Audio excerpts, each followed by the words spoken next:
Revolución rusa. El proceso revolucionario se inicia en el Imperio zarista en 1905 y culmina en octubre de 1917. Un imperio mastodóntico, gobernado por un autócrata, se transformó en República Federal Socialista. Una sociedad de campesinos empobrecidos se elevó a la condición de gran potencia industrial. La situación económica y política de Rusia se agrava por el fracaso en la contienda ruso-japonesa. La carencia de productos básicos y el alza de los precios van a provocar una situación prerevolucionaria. Los campesinos, que conformaban un 85% de la población, vivían en condiciones de extrema pobreza. Los campesinos comenzaron a organizarse para tratar de rebelarse contra este sistema injusto y opresor. El gobierno ruso percibía esta inconformidad y decidió iniciar una serie de reformas. Reforma social: abolió la servidumbre. Reforma económica: permitió la entrada de capitales extranjeros para la instalación de industrias. Los campesinos, a partir de 1880, comenzaron a fortalecerse para luchar contra el poder del zar Nicolás.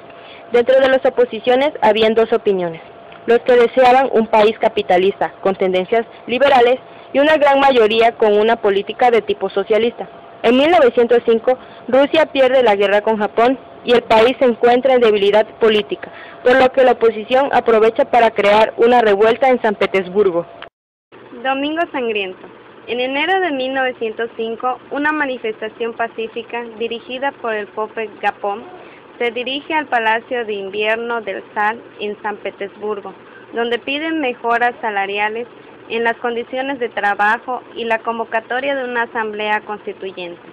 Los cosacos cargaron contra ellos, ocasionando un gran número de víctimas. A partir de aquí, cambia la visión del zar como benefactor por la de un tirano contra el que se dirige el odio popular. En los manifiestos se comprueba que las fuerzas de oposición no tienen fines coincidentes. La burguesía busca libertades políticas, los obreros mejoras económicas y los campesinos el reparto de tierras. Aprovechando las divergencias entre la oposición, el zar inicia la represión. A finales de noviembre se detiene a los líderes obreros y se proclama la ley marcial.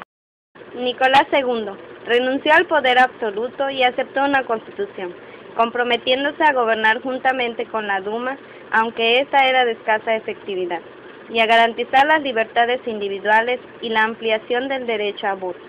Tras este primer triunfo, se produce la división de las fuerzas antizaristas. Las Dumas, una especie de parlamento con poderes muy limitados, que era elegido por sufragio universal. El zar tenía derecho de veto y de hecho lo disolvía cuando le interesaba. Las dos primeras Dumas, en 1906 y en 1907, se aplicó una de las reformas agrarias de Stolpin, que contentó al sector agrario con la concesión de pequeñas propiedades de campesinos. Esto apaciguó la situación, lo que aprovechó el zar para desencadenar una nueva era de represión. Disolvió la Duma y modificó el sistema electoral.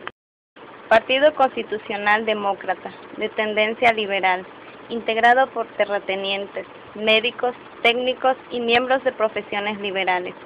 Son partidarios de un régimen parlamentario, promulgar una constitución y defender las libertades públicas. También son partidarios de dar cierta autonomía a las nacionalidades. Partido Social Revolucionario Mencheviques. Su base es campesino y su modo de sociedad será el MIR, Comunidad Campesina. Su método de acción es el terrorismo.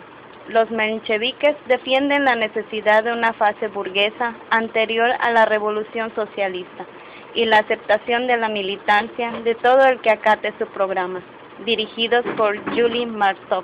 Partido Obrero Socialdemócrata Ruso Bolchevique.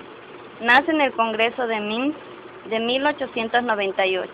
Su ideología es marxista y su base los obreros industriales, proletariado. Desde el comienzo hubo división entre sus miembros. En el segundo congreso celebrado en Bruselas y Londres en 1903, se oponen los bolcheviques, la mayoría, dirigidos por Lenin, a los mencheviques, la minoría, que son marxistas ortodoxos, a cuyo frente están Martov y Plejánov. Los bolcheviques son partidarios de una revolución continua que lleve al proletariado al poder y de un partido reducido que dirija dicha revolución. Formación del Ejército Rojo. Ejército Rojo de los Trabajadores y los Campesinos.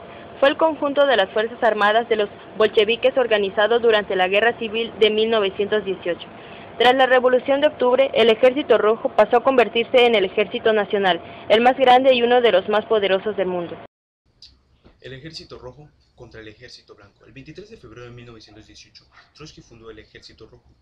Organizador enérgico y competente, buen orador, atravesó el país a bordo de un tren blindado y voló de frente al otro para restablecer todas las partes de la situación militar, galvanizar las energías y desplegar un esfuerzo enorme en propaganda destinada a los soldados y a las masas.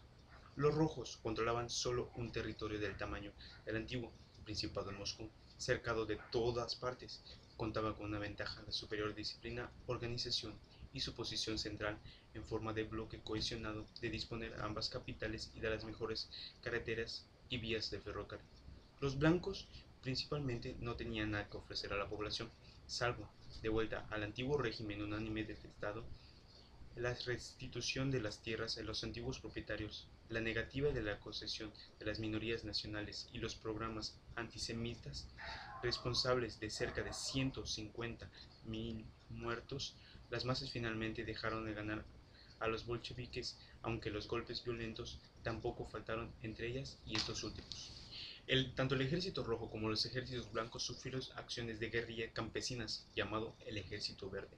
Estaban compuestos por campesinos que rechazaban el reclutamiento entre ambos ejércitos, las requisas forzadas y la restitución de las tierras de los antiguos propietarios de bienes inmuebles deseadas por los blancos. Los desertores de ambos ejércitos, extremadamente numerosos, fueron un vivero esencial del Ejército Verde. De 1919 a 1920 había no menos de 3 millones de desertores de los 5 millones de reclutas del Ejército Rojo. Entre la mitad de los tercios consiguieron escapar de las búsquedas y detenciones para la reintegración forzada del ejército, reuniéndose con frecuencia los combatientes verdes en los bosques. Los blancos generalmente fusilaban a los desertores sin otro proceso. Después de la derrota de los blancos, a finales de 1920 la paz volvió realmente a Rusia. Solamente en 1921 a 1922, tras el aplastamiento de las grandes rebeliones campesinas, como la conducida por el social revolucionario Antonov en Tambo, a mediados de 1921, la destrucción de los ejércitos verdes, que tiempo atrás fueron dueños de territorios inmensos como en Siberia Oriental, desde donde controlaban hasta 1 millón de kilómetros cuadrados, y el compromiso de la NET, que fue en marzo de 1921, aprobada por el régimen bolchevique.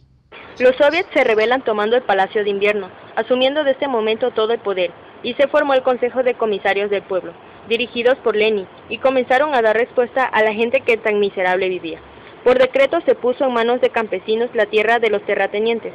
Los dueños de las fábricas mantuvieron su propiedad, pero la producción fue manejada y controlada por los obreros. Se negoció la guerra y se puso fin a las acciones bélicas, perdiendo gran parte de territorio ruso frente a Alemania, y que al finalizar la guerra devolvió esta zona. El nuevo gobierno estaría formado por obreros y campesinos. A partir de este momento se comenzaría a formar el Estado socialista.